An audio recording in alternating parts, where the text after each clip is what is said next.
भारत के तवांग सेक्टर में हुई झड़प के अगले ही दिन चीन ने अरुणाचल की सीमा के पास ड्रोन और लड़ाकू विमान समेत कई हथियार तैनात कर दिए। यह दावा अमेरिका की वॉर जोन नाम की वेबसाइट ने किया और सैटेलाइट से ली गई कुछ तस्वीरें शेयर की, जिनके आधार पर अमेरिका की वेबसाइट ने दावा किया कि चीन ने अरुणाचल सीमा के पास हथियार तैनात कर दिए हैं, वो भी 9 दिसंबर को हुई झड़प के अगले ही दिन। वॉर जोन नाम की इस वेबसाइट ने चीन के हथियारों की सटीक लोकेशन भी बताई और जानकारी दी कि चीन के हथियार तिब्बत के शिगत्से एयरबेस पर तैनात हैं।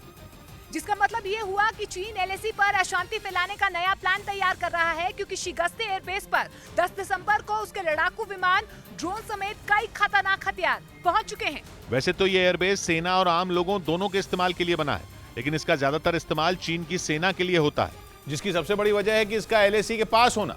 इस बात के सबूत पहले भी दिए जा चुके हैं कि एलएसी के नजदीक चीन तेजी से निर्माण कार्य कर रहा है और अब अमेरिकी वेबसाइट ने शिगत्से एयरबेस पर ड्रोन और लड़ाकू विमान समेत अर्ली वार्निंग सिस्टम और एयर स्पेस सर्वेलेंस सिस्टम तैनात किए जाने का दावा किया।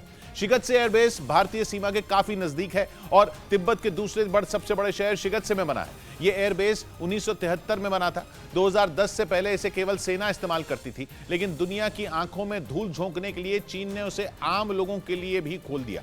हालांकि इसका ज्यादातर इस्तेमाल सेना ही करती है, क्योंकि यह चीन के अरुणाचल प्रदेश में घुसने के प्लान का हिस्सा है, जिसके तहत चीन ने वहां हथियार तैनात कर दिए हैं, जिसके बाद कहा जाने लगा कि चीन चोरी चोरी जंग की तैयारी कर रहा है। लेकिन भारत को इसकी भनक लग चुकी है, क्योंकि उसे पता है कि एशिया में भारत ही है जो चीन को चित कर सकता है, और इसीलिए चीन लगातार भारत की सीमा पर अशांति फैलाने के चक्कर में रहता है। अमेरिकी वेबसाइट के दावे के बाद तो यह आशंका भी जताई गई कि वो युद्ध की तैयारी कर रहा है, जबकि एक दिन पहले ही शी जिनपिंग कह चुके हैं कि एलएसी पर हालात स्थिर है। लेकिन ये बात किसी से छिपी नहीं है कि चीन की कथनी और करनी में अंतर है। माना जा रहा है कि चीन ने रूस और सऊदी अरब से डील इसलिए की क्योंकि वो भारत से युद्ध लड़ने का प्लान बना रहा है, क्योंकि दोनों देशों ने डील के बाद ये साफ कर दिया कि वो चीन के अंदरूनी मामलों में नहीं बोलेंगे। मतलब ये कि अगर भारत और चीन भिड़े तो रूस और सऊदी अरब जैसे देश चीन को नहीं रोकेंगे, और यही है चीन की असली चाल, जिसे भारत ने पकड़ लिया और गलवान और तवांग की तरह चीन की हर चाल को फेल करने की तैयारी कर ली और उसकी हर हरकत पर नजर रखनी शुरू कर दी। न्यूज़ 18 की टीम अरुणाचल में एलएसी पर उस जगह पहुंची जहां 9 दिसंबर को दोनों देशों के सैनिकों की झड़प हुई थी। उस झड़प में भारत के मुस्तैद जवानों ने चीन के करीब 300 सैनिकों को मुंह तोड़ जवाब दिया था और तवांग से खदेड़ दिया था। तवांग में जिस जगह भारतीय फौज ने चीनी सैनिकों को खदेड़ा, वहां ग्राउंड जीरो पर न्यूज़ 18 की टीम भी पहुंची। न्यूज़ 18 की टीम को घने कोहरे और कड़कड़ाती ठंड के बीच एलएसी पर भारतीय सेना की मूवमेंट भी नजर आई, जिसका मतलब है कि चीन को मुंहतोड़ जवाब देने के बाद भारत के जवान चुप नहीं बैठे, बल्कि ज्यादा मुस्तैद हो गए। तवांग टेंशन के बाद ये तस्वीरें आप देखिए, 1 2 3 4 5 मिलिट्री के ट्रक्स, आर्मी के ट्रक्स देखिए किस तरीके से एलएसी में गश्त करते हुए नजर आ रहे हैं। इतना ही नहीं, न्यूज़ 18 की टीम एलएसी के उन इलाकों में भी गई जहां भारतीय सेना तेजी से सड़कें बनाने का काम कर रही है।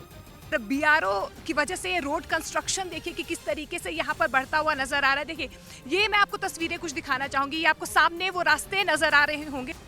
ये वही सड़कें हैं जिनके बनने के बाद चीन सीमा पर पहुंचना भारतीय सेना के लिए ज्यादा मुश्किल नहीं रह जाएगा और बॉर्डर पर तैनात जवानों तक हथियार और खाने पीने का सामान पहुंचाना भी काफी आसान हो जाएगा। 9 दिसंबर की झड़प के बाद से ही चीन सदमे में है, क्योंकि भारतीय सैनिकों से उलझने की वजह से उसके कई सैनिक बुरी तरह घायल हो गए।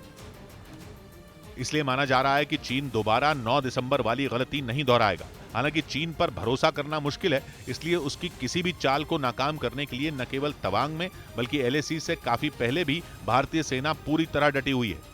एलएसी तवांग के बेहद करीब हूँ और आप देखिए यहाँ पर चीन की तरफ से जिस तरीके से चालाकी की जा रही है, उसके बाद से भारतीय सेना देखिए किस तरीके से मुस्तैद नजर आ रही है।